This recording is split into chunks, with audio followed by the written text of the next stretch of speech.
All right, so this is the last slide we left on last week. These are just some examples of. So who was here last week? Katie, you were here. Josh, so Josh, we're talking about shaming people. That's what we're talking about now. So tactful Christian shaming. Yeah. So it's the tactic that we introduced last week is called the steamroller tactic, and this is in the event that you have someone that is a steamroller, right? And they're defined by constant interruption. You're trying to make a point, and they just interrupt you again and again and again and again. Every time you try to explain yourself, they find 1,000 other things that's wrong with your explanation, and you can't get a word in edgewise. And so the first step is not to shame them. The first step is to stop the interruption, right? And try to negotiate a deal, right? So, you're just going to kind of say, hey, I wasn't done with my thought yet. You mind if I just finish my thought? And then you can jump in with whatever you want to say, right? And that would kind of be the negotiation, right? Just that they're going to let you finish speaking, and then once you're done speaking, they can, offer their thoughts. And with a true steamroller, that's not going to work, right? They're going to start interrupting again, and you're going to. It depends on how you want to go. If it's worth it to you, you can try to preserve the conversation by shaming them. What I mean by shaming is you're calling out their bad manners, right? And so you're saying, hey, you're just constantly interrupting me. You made a point. Or a question. You asked me a question. I figured, you probably want a response, but I could be wrong about that. Maybe you don't want a response. Maybe you just want to hear yourself talk. I don't know. Which is it? And then you can try to negotiate the deal again. Do you mind if I just finish my thought? And then you can jump in. And so hope maybe that would have an effect on them. And these are just some examples of how you could go about that, right? I need to know if you really want an answer from me. I assume you asked the question because you want a response, but I could be wrong. You keep interrupting, which is it?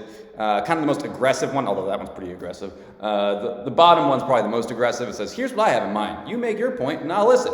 Then I'll respond, and you won't interrupt. When I'm done, it'll be my turn to be polite and let you talk. Is that okay? If not, this conversation is over. And you can probably word that however you want to, but just the general principle that you're calling out their bad manners and asking for courtesy is kind of the point of that, level of the steamroller tactic.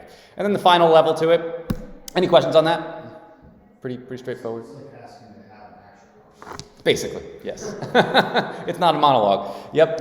And then the last step is to leave the steamroller, right? So, if they're not going to let you answer and listen politely, if they just keep interrupting you, despite all your pleas to ask for courtesy and just time to explain your thought, if it's pretty clear that they just are interested in intimidating you and bullying you into allowing them to talk, then there's really no point in you continuing to sit there and take that, right? So if they're not going to let you answer, just listen politely until they're done, and then you just drop it, right? And so you can, we'll talk about this a little bit further, but you can let them have the satisfaction of having the last word. I think that's a good gesture. It shows your high character, right? When you kind of do that, and then just that bottom part, just wisdom dictates that there's really no point wasting time with this kind of person. So pearls before swine. So this is biblical, right? So do not give to dogs what is sacred. Do not throw your pearls to pigs. If you do, they may trample them under their feet and turn and tear you to pieces. So that's from the Sermon on the Mount. And so the question here is, how do we know when to keep our pearls to ourselves? And the simple answer is that when we suspect the pearls will be trampled, right? So I think there gets to a point in the conversation where it's pretty easy to tell if this person is proverbially a swine, right? And they're just going to trample all over the pearls that you want to offer them, right? And you kind of have to use your better judgment to decide, is this conversation worth having?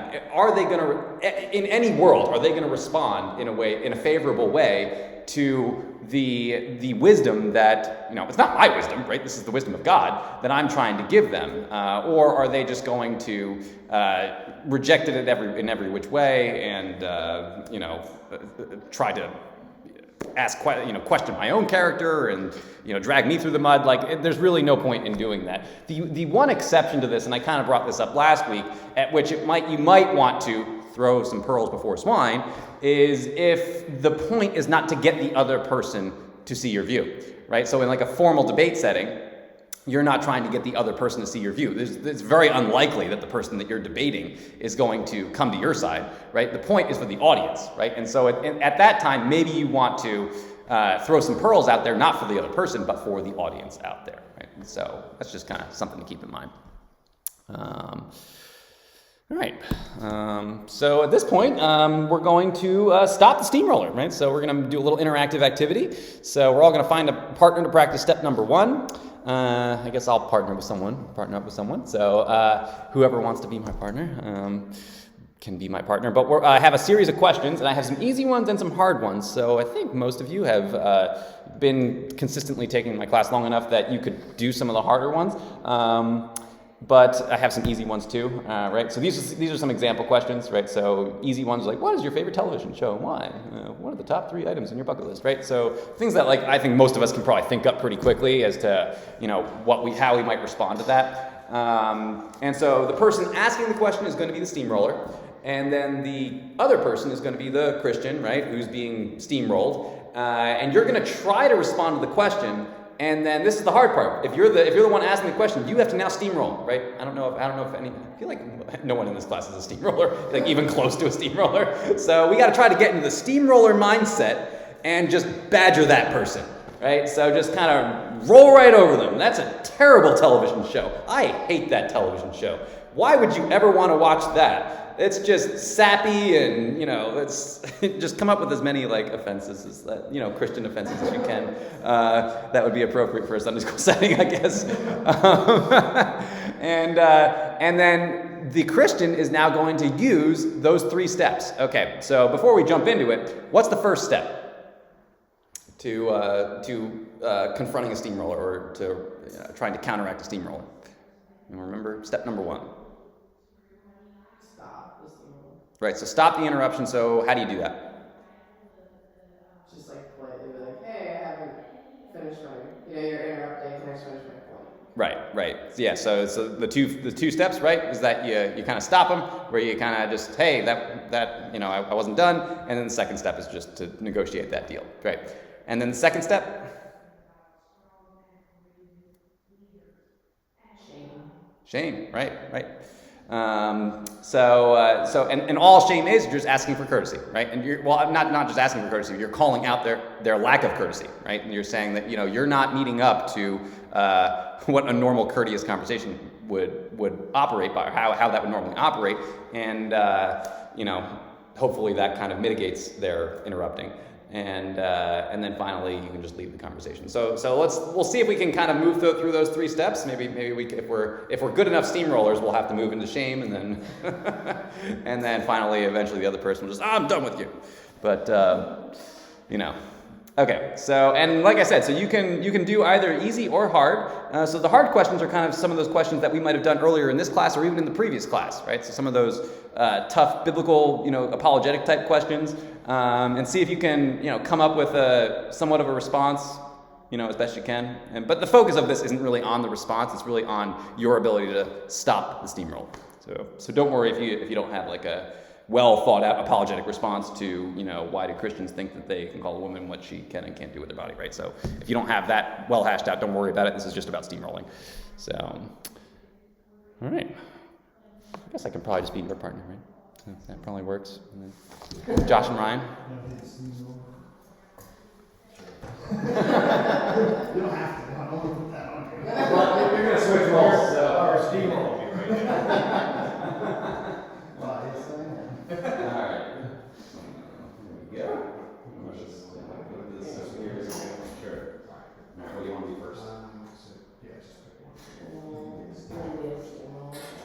All right, I'll try. And I ask a question. Yeah. This is not mine, right? So, okay. Do you want me to ask an easier or hard question? What is your favorite television show and why? Easy one? Okay. You were going to knock 3 items on your bucket list. Why do you like a show that's Why would you ever want to go back to now?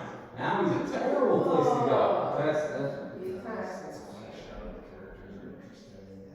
okay. So, I hate now. Now is terrible. I would never want to go there. Why wouldn't you want to go somewhere like the Great Wall of China? It's like thousands of years old. It's so long and it's incredible. Why do they call it the Ox? But it's about just not about the Ox. Do you want to have a Sure. Yeah, you can answer.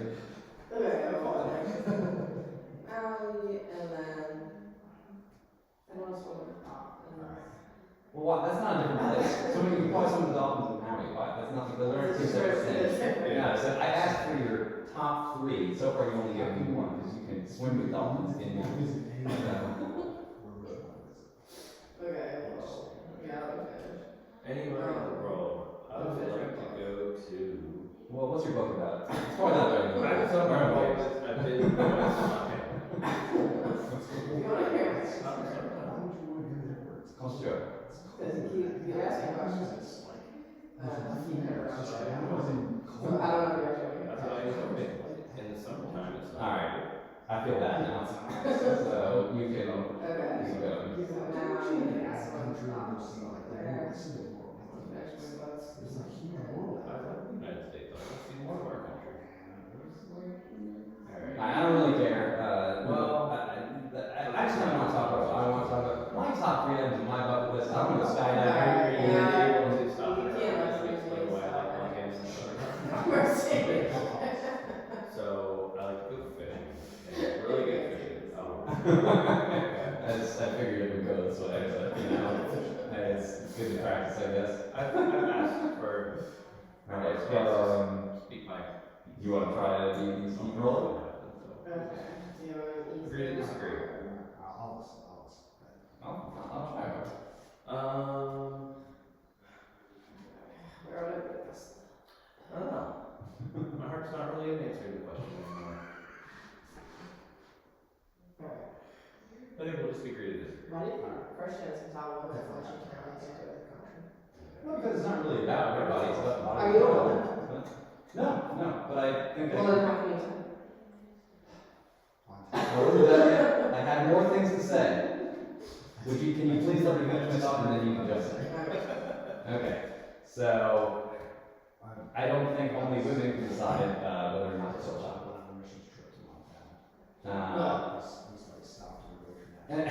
Yeah, so I don't think that they're the only ones that can decide if a child should die.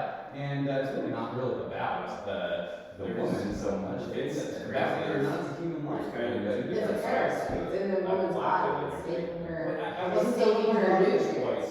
That is so impolite.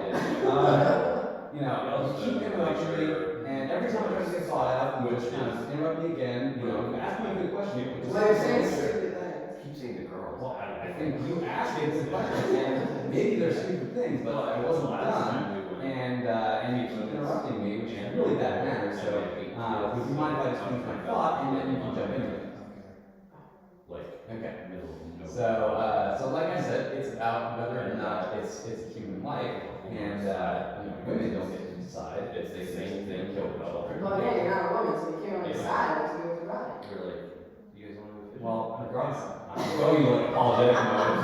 I'm not even going to steamroller mode. This conversation's over. You can't handle the truth. Want to go for a hike? Sure. Hike to the end of June. That's always a good way to end apologetic conversation. It was like Just go Jack Nicholson on them. See, I could be a good, crossed over a ridge and hiked down. We had to be hiking for 2 or 3 hours, and then there was a lake down there. This conversation sounds way too congenial to be a steamroller conversation. We did the one where you want to go, and he's like, I want to go to Montana. I'm like, that's too cold in the mountains, and there's nothing up there. And I'm like, I can't do this. I'm just not a bad person. No, I want to go to Montana. I don't want to go to. We played that scenario out, and then we had the real conversation. Right, about Montana? Yeah. That's right. So you do want to go to Montana? Oh, yeah. Yeah, no, I think that'd be a cool spot to go. I love that, because I've seen part of the Rockies, but up there it's kind of like lush too, isn't it? Right, with a lot of trees and stuff. The parts where I was. Oh, you were there? Yeah, we went to Glacier National Park, and then we were at an Indian reservation doing like a mission trip thing. Oh, really? But you were saying that where was that at? And there was like nobody else around, and where they It was like far western. It's like the first town in Montana from the Panhandle of Idaho. Okay, Okay. that's really far. Yeah. So is it like completely remote? Like The closest airport was Spokane, Washington. I think it was like a 2.5-hour drive. really? Wow. They said sometimes like when they need to go like big like supply grocery shopping, supplies, all that stuff, it's like they go into Spokane, that's the closest Costco. That's the closest Costco is in Spokane. Take a trailer, load up for everybody. Wow. So was this camping? Were you camping or at a cabin or something? No, my wife's aunt and uncle and cousins live there. Oh, they live there. Okay. Wow. So do they have to go to that Costco every now and then, or wow? Or they just like do one huge trip and yeah, they must. Wow. Like literally. Yeah, I get because driving alone would be 5 hours, right, total. So And then what, they go for like a month or two worth of stuff? that makes sense. Yeah. So I guess do they have like? I thought like a big freezer, I guess, right, to like store all that. Yeah. Wow.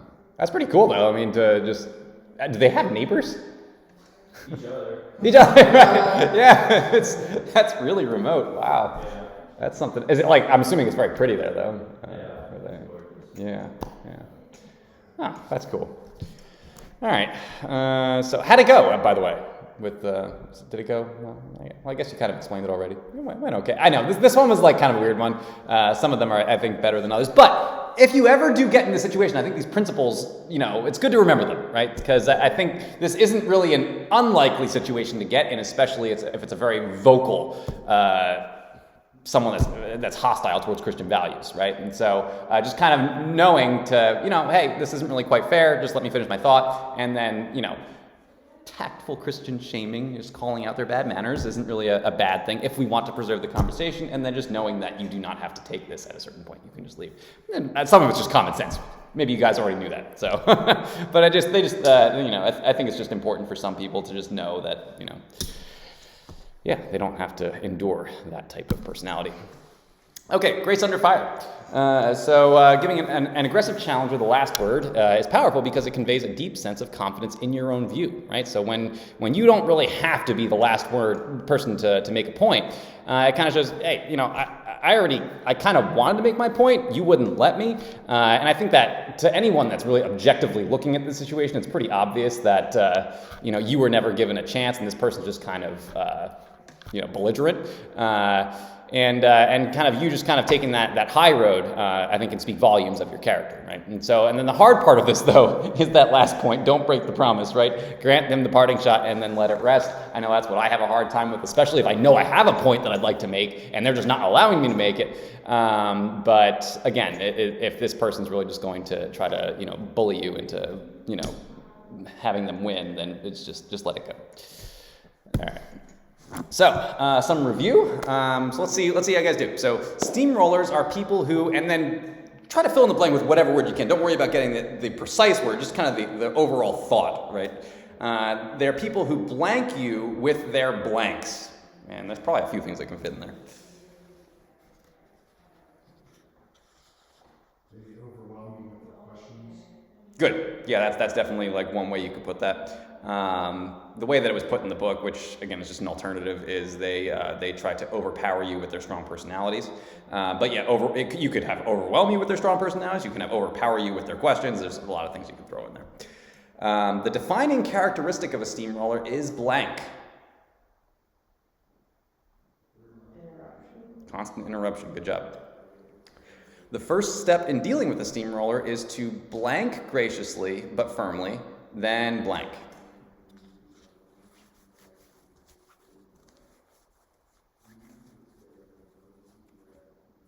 Just try to think back to when we were just practicing with each other. What was that first one we were supposed to do?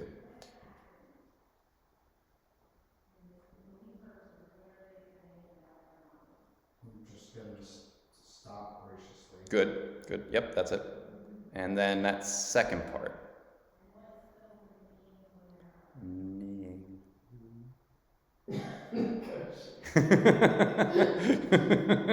Negotiated.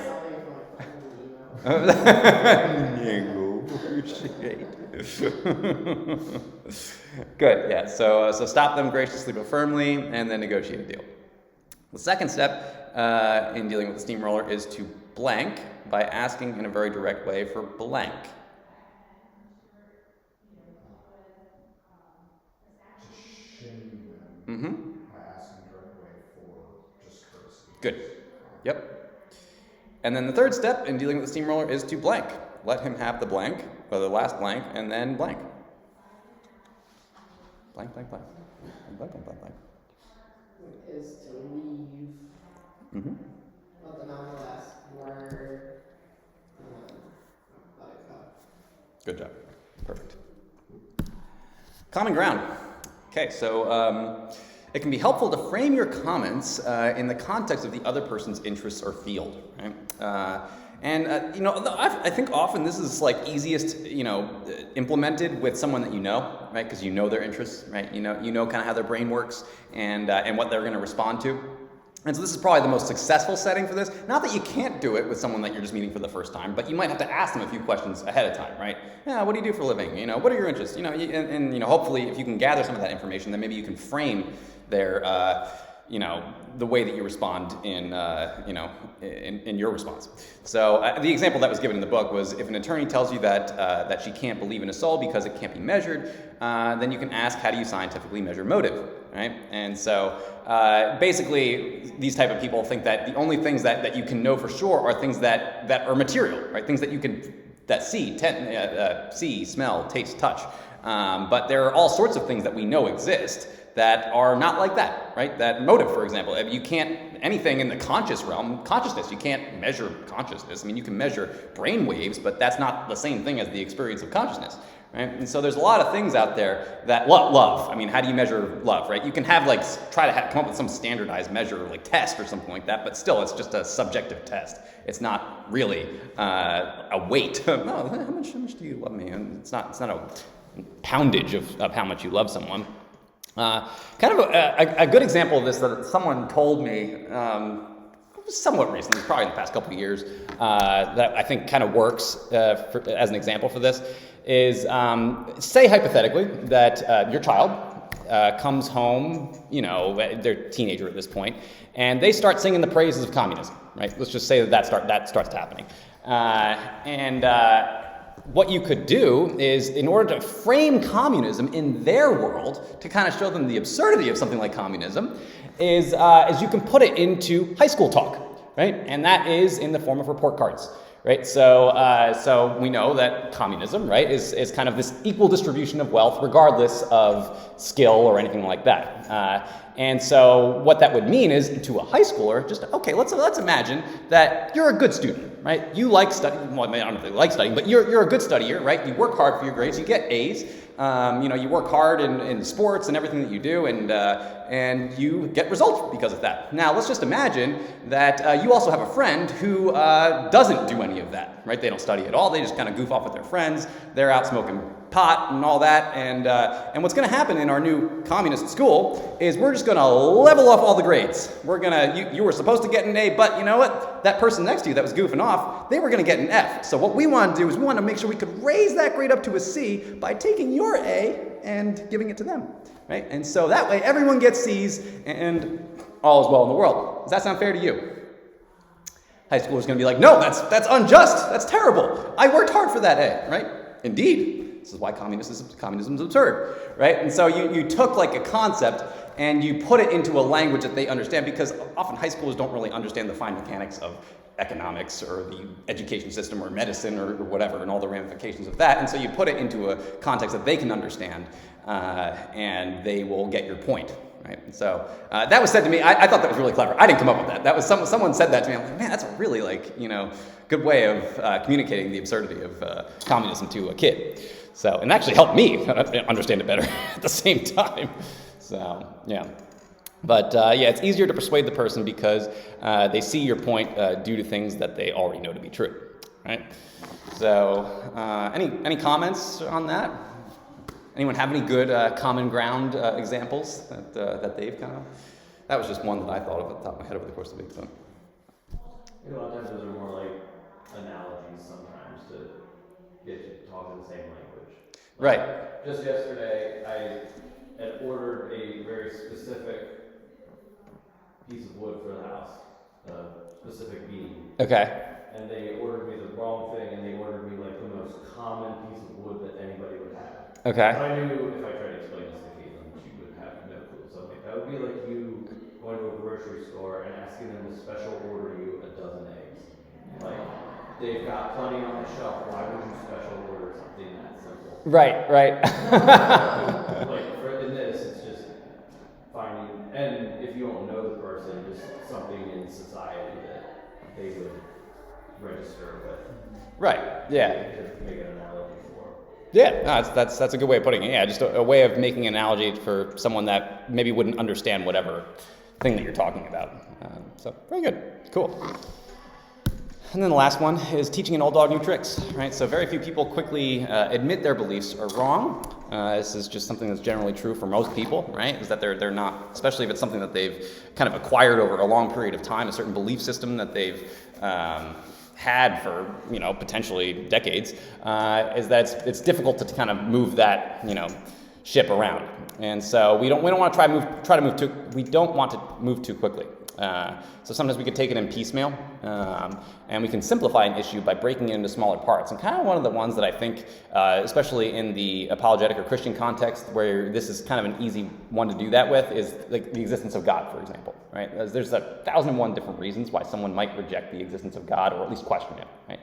And so I kind of have this, I can't remember if I've told this to you guys, but like I have this kind of approach to apologetics where it's like a funnel, right? The gospel's kind of at the bottom, like that's where it starts to really get concentrated. But up here at the top are all these like ideas, right? And you kind of have to kind of take them all, right? So there's, I don't think God exists because, all the evil in the world, right? I don't think God exists because of evolution. I don't think God exists, you fill in the blank, right? There's a lot of different reasons that people might reject that idea.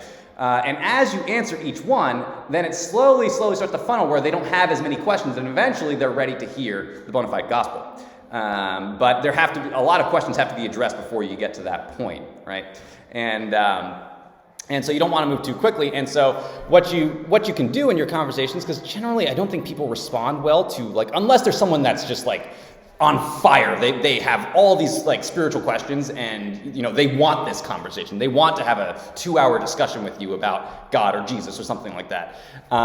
Most people aren't there, right? Most people, you kind of have to sprinkle it in a little bit, right? Where they happen to say something that's like, I can probably just if they're an atheist and they make a moral claim, you're like, well, if you really thought that through, because in atheism you can't really have morality because there's no one to call to make a law for it, and you can just kind of say that little one-liner. Won't take you more than 30 seconds, gets them thinking about it, and maybe they won't pursue it, but that's like a stone in their shoe now that they have to deal with. Right? And so you can kind of put these little things in there, and hopefully it gets enough wheels turning at a certain point that maybe you can have a longer discussion, 5 minutes, 10 minutes, half hour, an hour, right? But it's more of an accumulative thing, and that's really, I think, the game of gardening, right? Greg kind of talks earlier in the book about this difference between harvesting and gardening, so some of you might have been here for that. Right, and the gardening game is a lot of those like little sprinkling moments where it's just a 30-second interaction with someone, but it gets them thinking, and I think that those go a lot longer than trying to cudgel someone into believing what you'd believe, forcefully over like a half-hour discussion with someone that's just not ready for it. So, anything else I want to say? Nope, pretty much covers it. Good. We got another 10 minutes, so we can move on to the inside-out tactic. So, to be perfectly honest, that was probably the module and tactics that I was looking forward to the least, because I just felt like it didn't have the most content in it. But we got through it, and it's relevant. It's helpful information. But now we get to move on to a more fun one, right? Which is called the inside-out tactic. Start. Here we go. The inside-out tactic. So we already reviewed a little bit, so we're good there. I guess for anyone that's seen the movie Inside Out, those are the characters. I haven't seen Inside Out, but I know that those are the characters from Inside Out. So yeah, the thing with the inside-out tactic is that it's not so much of a tactical maneuver as it is an understanding of what it means to be human in God's world, right? There's this understanding that Christians have. I mean, it's just an understanding of reality in general, whether you're a Christian or not, that we are in God's world. right? And you can believe that God doesn't exist. It doesn't change the fact that God exists, and he has shaped the world into being the way that it is, with purpose, with meaning, with justice, and all these things. And the thing is we kind of alluded to this earlier with the taking the roof off tactic, in that in order to hold certain beliefs, you have to reject that idea that God created the world. And when you reject that idea, it would have to mean that certain things are true, but they simply aren't, because the fact is that we do live in God's world. And so the inside out tactic is kind of looking for those moments where what they truly believe deep down exposes itself on the outside, right? Which we all believe deep down things like morality exist. Right? You won't find someone, even if they're an atheist, that thinks it's okay to, just outright murder people, innocent people, right? Or even if you do, they can believe it for a period of time, but then they'll expose it later on, right? And you just have to be attuned to when they do expose what they actually believe on the inside, because we're all made in God's image, and we all know these things to be true. So we have information on others that they will eventually acknowledge if we pay attention. Okay. The mannishness of man has nothing to do with muscles, but I just thought that phrase is just the image I get is something like that when I hear that. So Francis Schaeffer he's kind of coined this term. He said the mannishness of man is a concept tied to the question of what it means to be human, right? And this really what this comes from is this idea that man is different from non-man. Human beings are special, unique, unlike anything else in the created realm, crowned with glory and honor. So that's from Psalm 8:5. Yeah. So what I think of when I when I see this quote is PETA. Right? PETA, like animal rights. Right? And here's the thing. They try to make it out. You're all murderers. You're killing chickens, and it's terrible, and we shouldn't do this. This is immoral. But that even a person, like the strongest advocate for PETA, if you were about to cut off a chicken's head or a 4-year-old's head, human 4-year-old's head, they're going to have a stronger reaction to the 4-year-old child, right? Because we all know deep down that people have more value than chickens, right? So, yeah, and it sounds funny, but, if you live out their view, well, we're just animals. And so therefore, a chicken has no more value than a human being. And they would all be forced to try to take the PETA position, but their emotions would not be able to, restrain them from crying out for justice for cutting off a child's head, right? So this man is different from non-man, and it kind of really trades on this idea that we all know deep down that humans have value, that certain other creatures in the created realm don't. And so why does the tactic work? So the Christian worldview gives a better answer to the question, what does it mean to be human, right? So this is something that, like I said, if you're an atheist or even people in other polytheistic religions, there was one, I was listening to Greg, he has a podcast, so I kind of listen to it pretty frequently, where he was talking about in Hinduism, which I had remembered this from years ago, but I'd forgotten. They used to have a practice where they would, for women that they were widows, right? So they'd lost their husband. Now this, I'll get into that later. But the practice of the time, the ritual would be if your husband died first, they would put him on a funeral pyre. So they would burn the body, right? I think they would oftentimes send it down Ganges River, which was kind of a holy river out in India. But common practice up until the British took over this territory, India, was that they would throw the woman on it alive. This is what they would do because of a scriptural reference in their Mahabharata, where there was a virtuous woman who just couldn't bear to be separated from her husband, and so she wanted to be with him in the afterlife, and so she jumped on the funeral pyre herself, and therefore this legitimized them to throw all the other subsequent women onto the funeral pyre with them. And I think anyone that hasn't been indoctrinated into this to think that this is okay just looks at that as a complete injustice with revulsion, right? There's no one that you can. So I think what I'm just trying to illustrate here is that whether you're an atheist or whether you're a polytheist or whatever, you kind of understand that this is not right? It's just imprinted on our hearts. It can be seared over, right? That's the danger of only relying on our hearts for knowledge, for how we perceive the world. And so we need kind of God's true word to kind of back that up. But certainly there are, false impersonations of God's word, such as the Mahabharata, that claim a truth that is, awful and horrifying. But any comments or other than disgust? Yeah. So the main insight of the inside-out tactic is that because we live in God's world, there are things that all people know that are embedded deep in their hearts, and that which is already on the inside eventually shows itself on the outside. Let's see if there are any other. And you can see it in the culture too. So Carl Sagan, would call us or identify us as cousins of apes, right? That's kind of the evolutionary model, right? So, and he was a proponent of that. Kind of Greg has this tongue-in-cheek way of putting it. He said, well, that's Mother Nature's assessment. And he said that Father knows different, right? And that's so when we look to our Heavenly Father, that's not his assessment of us. His assessment of us is that we are made in his image, and we do have value, and we are different than his other creations, right? So... Okay, so Dawkins goes inside out, right? And so once you kind of are aware of this tactic, it's pretty fun to watch some of the academic elite mess up, because that's essentially what happens to Richard Dawkins here, because he has two views that are in direct conflict with one another, right? So he says, in one breath that morality is a relativistic trick of evolution to get our selfish genes into the next generation. And then in the next breath, he says God is a vindictive, bloodthirsty, homophobic, racist, malevolent bully. Okay, so in the first statement, he says that there is no real morality. It's just a trick. It's just an illusion of the mind. And then in the second one, it seems like there is morality, right? It's not good to be vindictive or bloodthirsty or homophobic or racist or malevolent, right?